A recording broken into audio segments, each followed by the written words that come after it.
What's up everybody, and thank you for joining me for another video. My name is Whack4863, but you can call me Whack. So this is the start of a series where I'm going to show you how to solo things throughout the exiled lands. So that's going to be bosses, dungeons, the whole 9 yards. I'm going to show you how to do that all by yourself.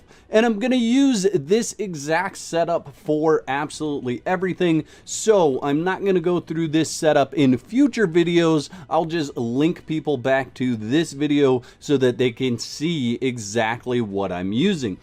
It's going to be the exact same thing, the exact same equipment throughout all of these videos because I don't need anything different to destroy everything in the exiled lands. So let's jump into this and I'll show you exactly what I'm using. The first thing that I'm going to show you is I am using the War Paint of Grit, the Elixir of Grace, and the Elixir of Numbing, the Elixir of Enduring, the Elixir of Might, the Elixir of Ingestion, the Elixir of Vigor, and the Elixir of Freedom. Now you could use the Fish instead if you wanted to do that. There are a couple of those elixirs that really don't matter. They don't add anything to it, but I'm using all of those. I'm using the Pork Feast, which I told you is the best healing for your sated, and then I am using the Herbal Tea, the Tenderizer, and this Tenderizer was crafted with the Confessor Priest, so it gives it a lot more damage. And it does also give it a little bit more armor pen, but you can see the stats there.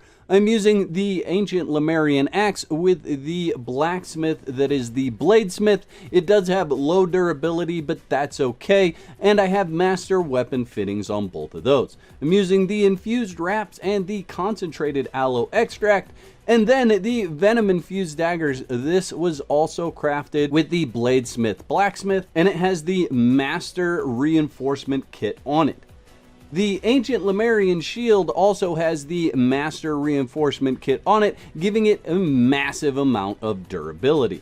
And then last but not least, I have the Goat Horn Bow. You can use absolutely whatever bow you want if you get into a scenario where you're actually going to use the healing arrows. Jumping over to my attributes, you can see I have 4 points in strength, so 4 perks in strength, 1 in agility. Vitality, we need that 3 points in vitality so that we get the passive health regen. Grit, I have 4 perks as well, and then encumbrance 2. Now those are really the important perks across my build because we get less stamina costs for our swings, we get 15% more damage for our heavy strikes, and then vitality, obviously we get the passive health regeneration. Now with this build, when my buffs run out, I lose the 4th perk in strength and I lose the 4th perk in grit, but I do keep the 3rd perk in vitality. And you can see I have a total damage reduction of 84%. And I'm wearing the Arena Champion armor. It has 1334 armor and 84% damage reduction if you craft it with the Shield Right armor. And I have the reduction kit added to each armor piece so that I can keep my encumbrance from armor low. I want that weight as low as I can get it in heavy armor.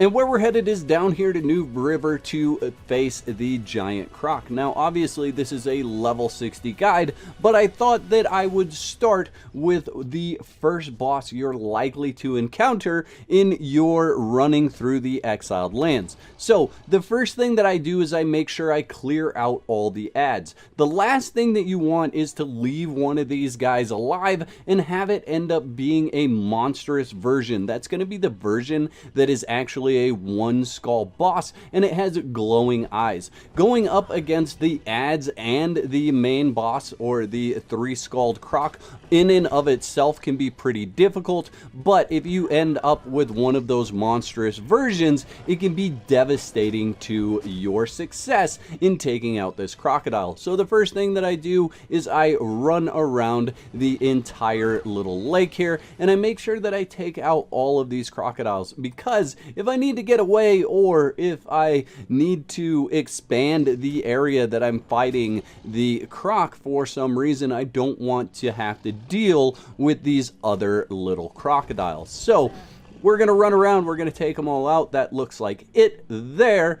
And now we're gonna take out the giant croc. Now honestly, I'm gonna tell you this right up front, at level 60 with the gear that I have on, this is a pretty darn easy fight. Now, you can have the healing aura around you, and you could probably stay in and take more damage than I am in this fight. I do take some damage, and you'll see that. That way you know how much damage you're actually going to take if you take hits in this fight, in this armor and this setup.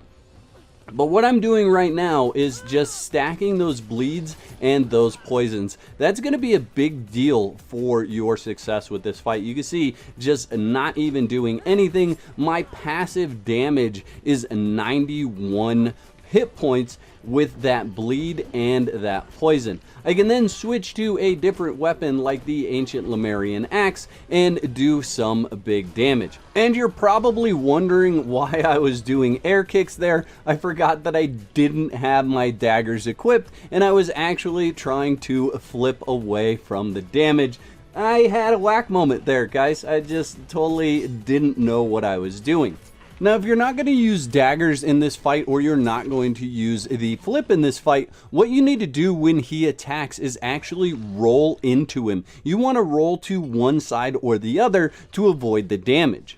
If you try to roll away from him and get away from his head, his strike actually has enough distance to still catch you at the end of your roll. So you definitely want to roll behind him, or at least sidestep behind him. And there you go, you can see we have defeated the giant croc. And that entire fight was just about 2 minutes, so it's really not a difficult fight to do solo. It's a pretty easy fight once you have the proper equipment and you have the proper tactics to go up against him.